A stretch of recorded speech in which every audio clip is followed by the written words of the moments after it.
کہ اسی کی ذات ہے جس نے تم کو پیدا کیا ہے،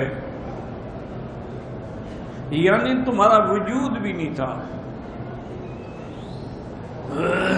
جیسے کہ اللہ نے سورۃ الدہر میں بھی فرمایا کہ هل اتى على الانسان حين من الدهر لم يكن شيئا مذکورا، اس کا کوئی ذکر ہی نہیں تھا، کوئی جانتا نہیں تھا۔ یہ پھر اللہ کا نظام ہے کہ اللہ تبارک و تعالی نے تمہیں ایک حقیر پانی سے پیدا فرما دیا،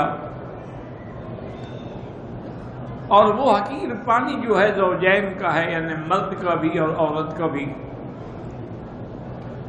یہ جو بعض آج کل کے جدید سائنس والے انکار کرتے ہیں، وہ کہتے ہیں کہ عورت کے اندر پانی ہوتا ہی نہیں، وہ اس کو انزال ہی نہیں ہوتا۔ وہ کہتے ہیں اس کے وجود کے اندر ایک حکہ ہے، ایک خارش ہے، بس اسی کے لیے اس کے ساتھ جماع ہوتا رہتا ہے تاکہ اس کی خارش ختم ہو جائے۔ یہ بات غلط ہے،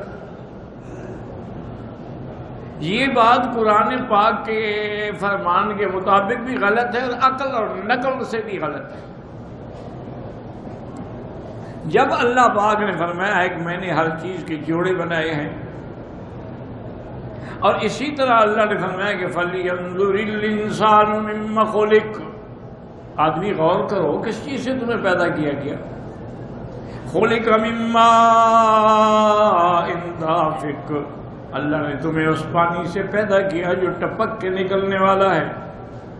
یخرج من بین الصلب والترائب، جو مرد کی پشت سے اور عورت کے سینے سے نکلتا ہے، پھر وہ جمع ہوتے ہیں، اور پھر جس کو اللہ چاہتے ہیں اس کو پھر قرار مکین میں محفوظ کر دیتے ہیں۔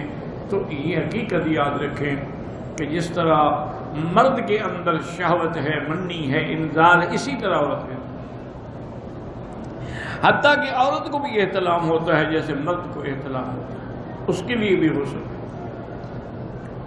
تو بہرحال اللہ تبارک و تعالیٰ نے ہمیں پیدا کیا کہ جب ہمارا ذکر بھی نہیں، وجود بھی نہیں، کسی کو پتہ ہوتا ہے کہ میری شادی کس سے ہوگی،